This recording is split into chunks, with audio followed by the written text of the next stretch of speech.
Merci à tous ceux qui nous rejoignent pour ce numéro de Devoir de vérité.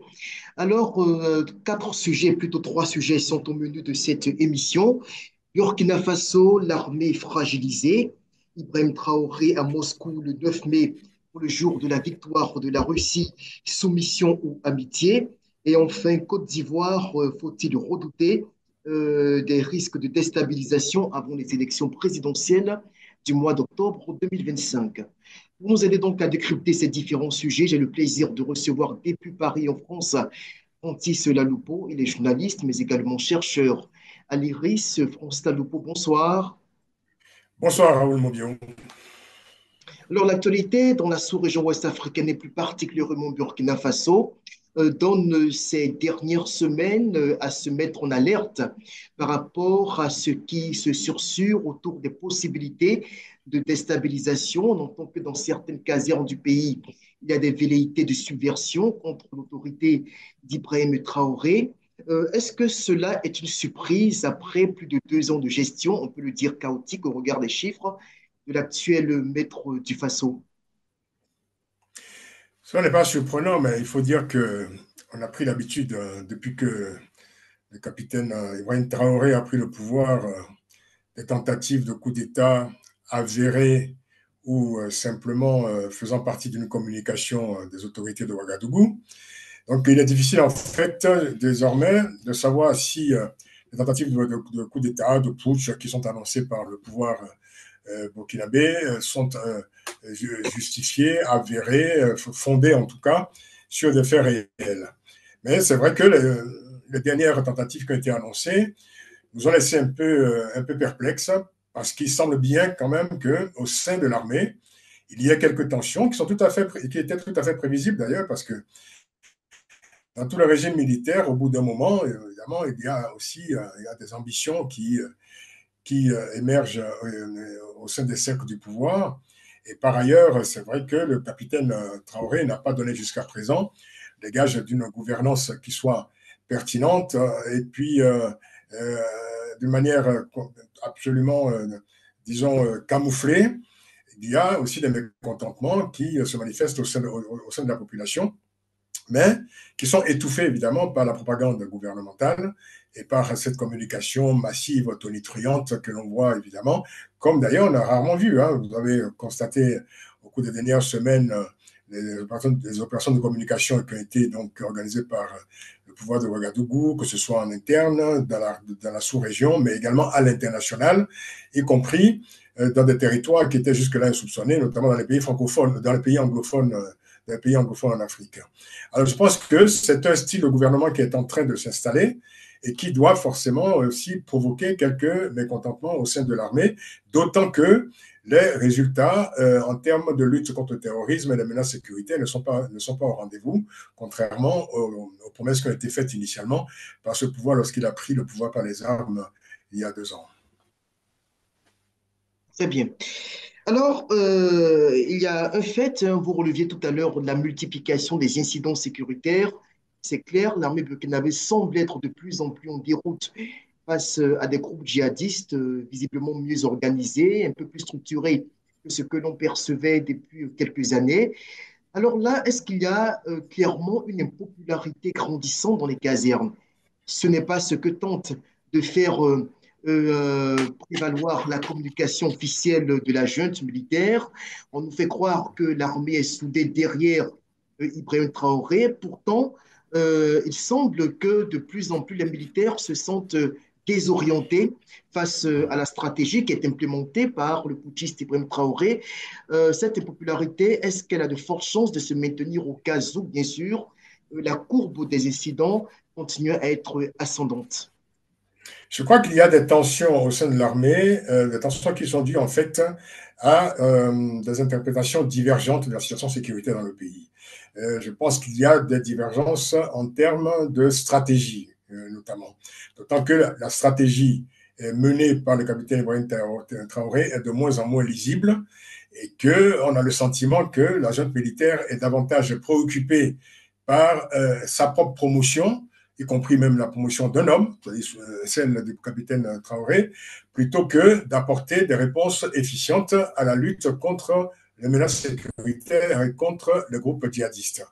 Donc, de ce point de vue, je crois qu'il y a quelques esprits lucides au sein de l'armée qui savent parfaitement que, au bout de ce parcours, du parcours de la junte, qui devait un parcours d'ailleurs, qui devait le parcours d'un homme d'ailleurs, hein, il y a des résultats qui sont attendus par la population burkinabé, mais également par la communauté régionale et la communauté internationale.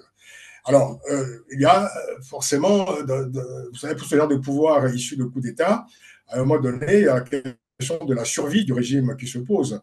Et certains ont certainement, je veux dire, quelques temps d'avance sur le pouvoir central, sur le capitaine Ibrahim Traoré, qui se demandent déjà finalement quels sont les résultats qui seront au rendez-vous et comment devront-ils justifier, d'ici quelques temps d'ailleurs, la raison d'être de ce pouvoir, dont on ne connaît plus très bien en fait les directions. Un pouvoir donc qui s'est désormais prolongé de 5 années supplémentaires, mais dont l'activité principale est de plus en plus centrée autour des ambitions du capitaine Ibrahim Traoré, de sa promotion personnelle, plutôt que répondant en fait aux promesses qui ont été faites au moment du coup d'État, c'est-à-dire éradiquer le terrorisme, éradiquer les menaces sécuritaires en l'espace de, il avait dit 6 mois, je crois, à 3 mois l'époque. Hein. initialement. 3 mois d'ailleurs, il a même dit 3 mois. Donc on voit bien qu'il y a aujourd'hui effectivement des tensions au sein de ce pouvoir, comme il y en a au sein de tous les pouvoirs d'ailleurs, de tous les pouvoirs politiques. Oui, mais Sauf que voilà.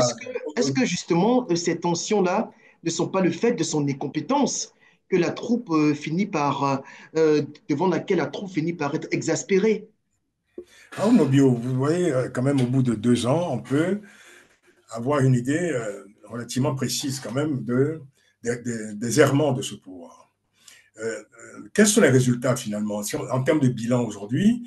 Quelles sont les indications ou les indicateurs qui permettent de cerner très précisément les directions dans lesquelles ce pouvoir, cette junte, est en train de mener le Burkina Faso? Sur les plans divers, sur le plan économique, sur le plan socio-économique, sur le plan politique. On a bien du mal, en fait, à avoir une lecture claire de cette direction-là, mis à part, évidemment, les slogans, mis à part les discours, mis à part les incantations, et mis à part, je dirais, la mise en scène de cette relation tout à fait singulière avec la Russie, sachant d'ailleurs que le comportement de la junte de Ouagadougou nous rappelle singulièrement, en fait, la culture soviétique, bien plus que une relation ordinaire avec la Russie. Quoi. Certains disent d'ailleurs que Ouagadougou en fait un peu beaucoup, en fait un peu trop, bien plus que ne le souhaiterait d'ailleurs Moscou. Mais on a effectivement la mise en scène en fait de quelque chose qui est en fait la démonstration d'un scénario, un scénario qui aujourd'hui se rapporte à un seul homme. Et c'est ça qui est le plus inquiétant. En dehors de cela, il est très difficile, évidemment, d'avoir une idée précise, une idée très claire des directions ordinaires qu'on attend d'un pouvoir et vers lesquelles il doit mener un pays sur tous les plans que je vous ai cités, c'est-à-dire sur les plans qui sont des plans traditionnels hein, de la gestion du pouvoir d'État, c'est-à-dire l'économie, la santé, l'éducation et puis les grandes orientations, en fait, et les grands équilibres nationaux.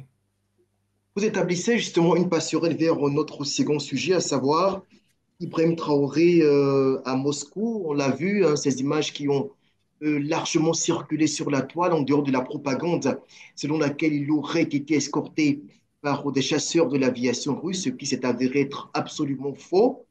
Mais il est arrivé à Moscou dans des conditions que nous savons, visiblement très fier de saluer Vladimir Poutine. Cette image qui a un peu choqué une certaine opinion, IB, qui est derrière le président Poutine, aligné sur la même ligne que Xi Jinping, que les grands de ce monde. Je veux dire que ses principaux invités, lui qui fait le garde à vous derrière, un peu comme un subalterne. Alors l'image a véritablement frappé beaucoup. Donc, on a eu l'impression de revivre un peu l'époque coloniale où les Africains allaient encore se plier derrière le maître blanc et tout ça. Alors, vous, quelles sont les impressions que vous ont laissées les images du déplacement d'Ibrahim Traoré à Moscou ces derniers jours? Écoutez, je suis très perplexe, je m'interroge beaucoup, comme vous d'ailleurs, parce que les images auxquelles nous sommes exposés aujourd'hui et qui nous viennent de Ouagadougou et qui nous viennent aussi parfois d'ailleurs de Bamako, Moscou, hein. sont des images que... Non, mais j'en viens à votre question. Vous savez que j'évoque évidemment Ouagadougou et Bamako. Pourquoi? Parce qu'on a vu à Ouagadougou, au moment où le capitaine Ibrahim Traoré se trouvait à Moscou, des manifestations de ses affidés, de ses supporters à Bamako, agitant des drapeaux russes, par exemple. Vous voyez, c'était un spectacle très particulier qu'on peut relier à ce que vous disiez, à ces images qu'on a pu voir à Moscou, où on avait le sentiment que le chef de la junte burkinabé était une sorte de, voilà, de garde du corps de Vladimir Poutine.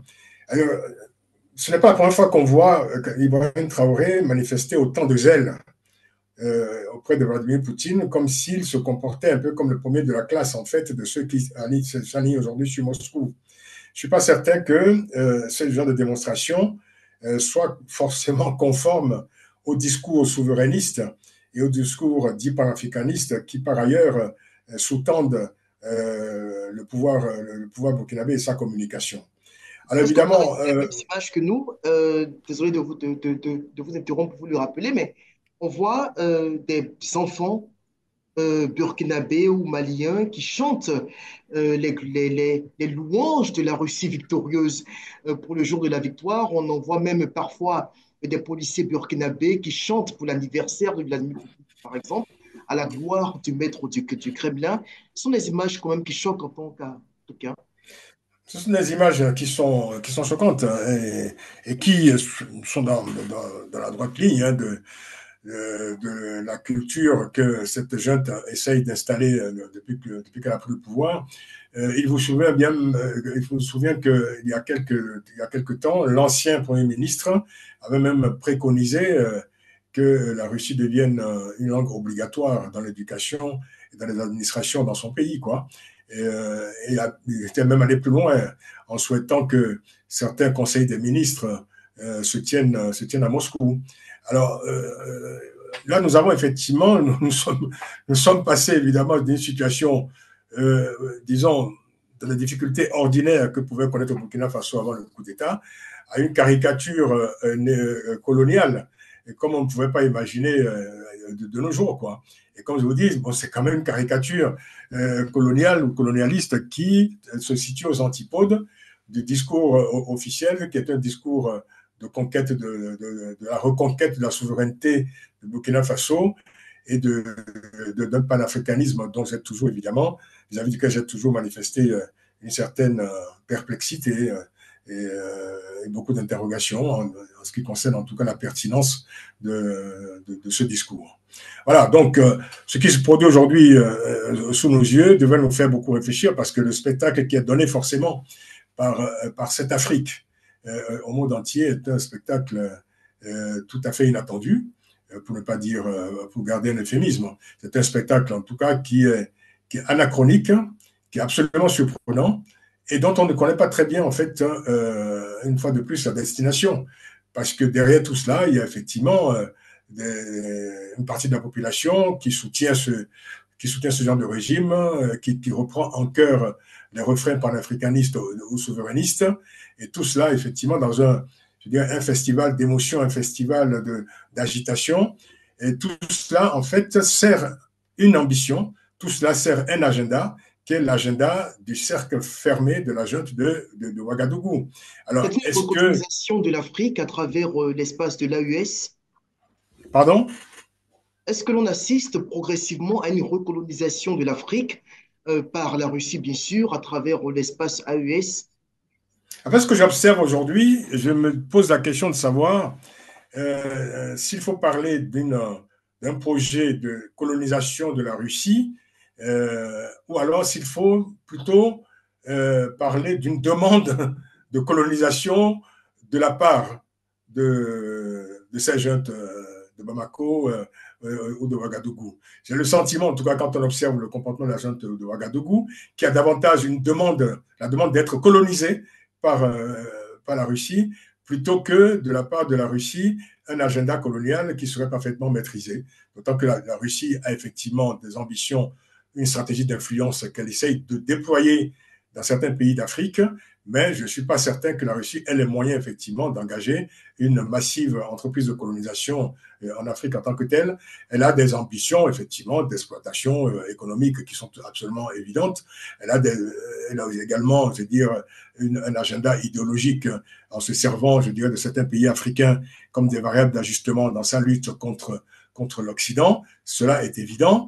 La question voilà, est de savoir si certains pays, notamment les pays de l'AES, veulent se positionner comme des variables d'ajustement ou comme des régiments de la Russie dans cette lutte idéologique de la Russie contre l'Occident et qui dépasse de loin, en fait, les questions africaines, qui dépasse de loin les intérêts africains.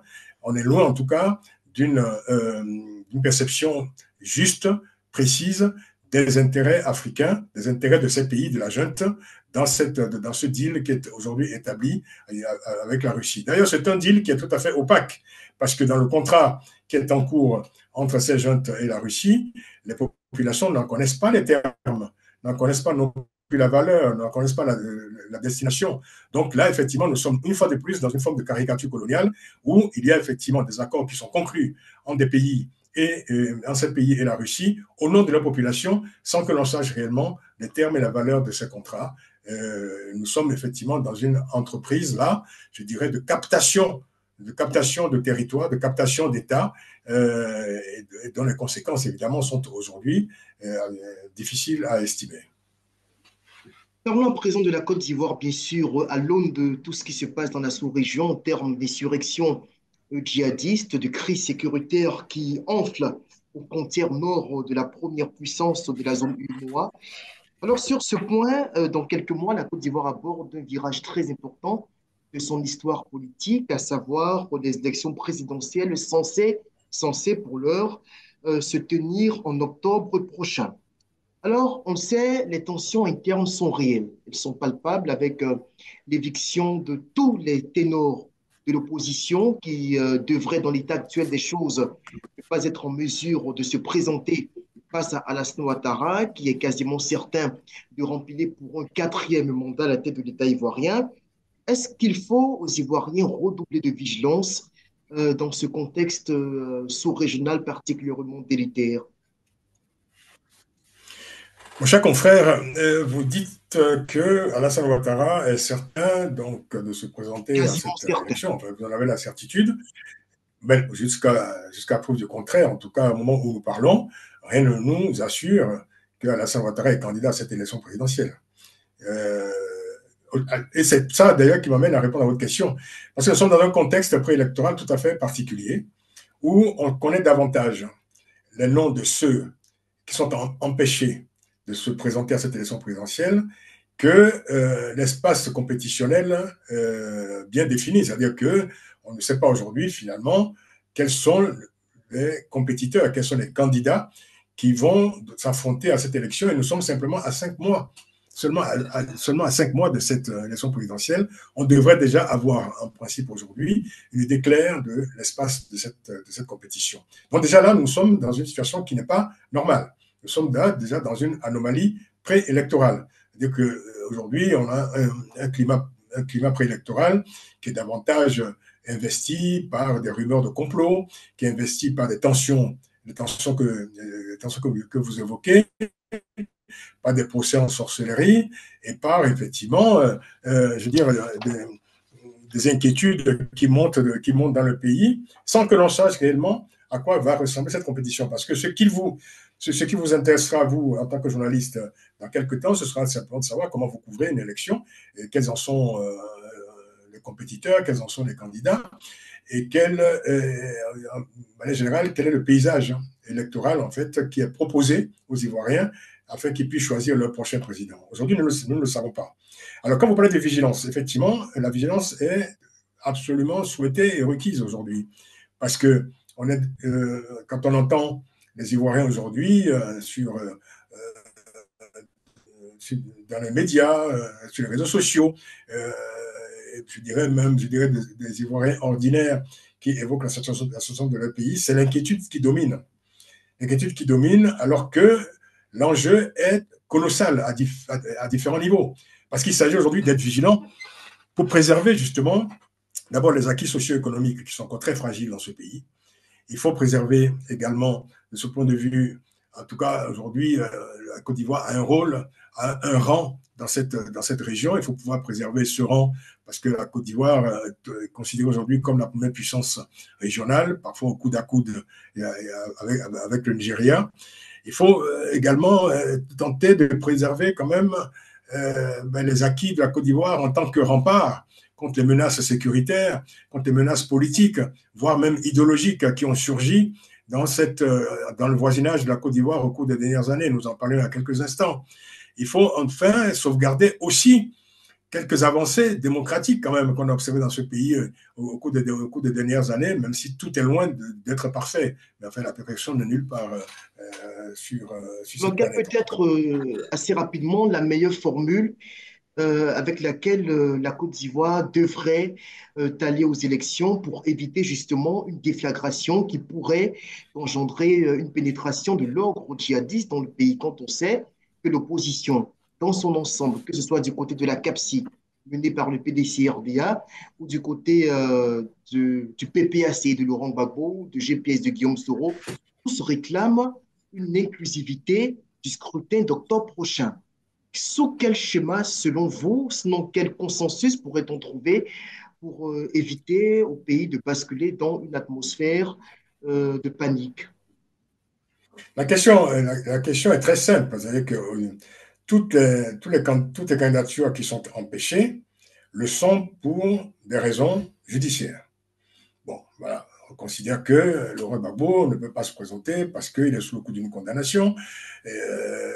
Monsieur Tidjane Thiam pour des questions liées à la nationalité. Et également Guillaume Soro, on peut parler de Guillaume Soro, bon, pour des raisons que vous savez évidemment, qui est aujourd'hui en exil et qui est également condamné. Alors, écoutez, il n'y a pas deux possibilités. Soit, effectivement, on respecte les décisions de justice et on considère que c'est une justice indépendante qui a prononcé des condamnations, ce qui empêche de fait des personnalités de se présenter à une élection présidentielle. Ça, évidemment, la loi est dure, mais c'est la loi. Ou alors, il faut se tourner vers le chef de l'État qui a, lui, effectivement, les outils nécessaires pour prononcer une amnistie et permettre à ces personnalités donc de se débarrasser de ce boulet judiciaire afin de pouvoir se présenter à des élections. Entre les deux, je veux dire, c'est très très difficile d'imaginer, à moins qu'on retourne évidemment dans un état de non-droit. Voilà, il n'y a pas d'autre possibilité entre les deux. Alors, on peut s'agiter, on peut effectivement pousser des incantations, etc. C'est l'une alors, si vous posez la question au chef de l'État, il vous dira qu'il respecte la justice, que cette justice est indépendante. Et quand vous parlez effectivement aux personnes qui sont concernées, j'en arrive même, j'entends même dire que Laurent Gbagbo, par exemple, pour sa condamnation, Antoine, que connaît sa condamnation, ne reconnaît pas sa condamnation. Bon, on peut se demander si un justiciable est fondé à reconnaître ou non une condamnation, quoi. Mais il s'agit d'une condamnation de justice. Alors, soit, effectivement, une amnistie est prononcée afin que tous les candidats puissent, tous les aspirants, en tout cas à la candidature, puissent évidemment compétir à la prochaine élection présidentielle, soit alors, évidemment, c'est la question, c'est la justice, évidemment, qui impose sa loi dans un pays, dans un contexte national ordinaire. Voilà, donc moi je ne peux répondre qu'ainsi à votre question. Sinon, alors, il faudrait évidemment inventer des formules magiques qui permettent évidemment de dire alors on met tout à plat et puis tout le monde y va parce que évidemment cela ne relèverait finalement que de la volonté individuelle de chaque citoyen aspirant à la candidature, quoi.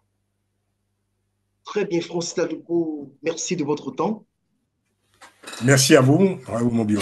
Merci beaucoup. Très bien, on va se dire au revoir et puis à très bientôt pour d'autres décryptages de l'actualité sous-régionale dans le cadre de Devoir de vérité.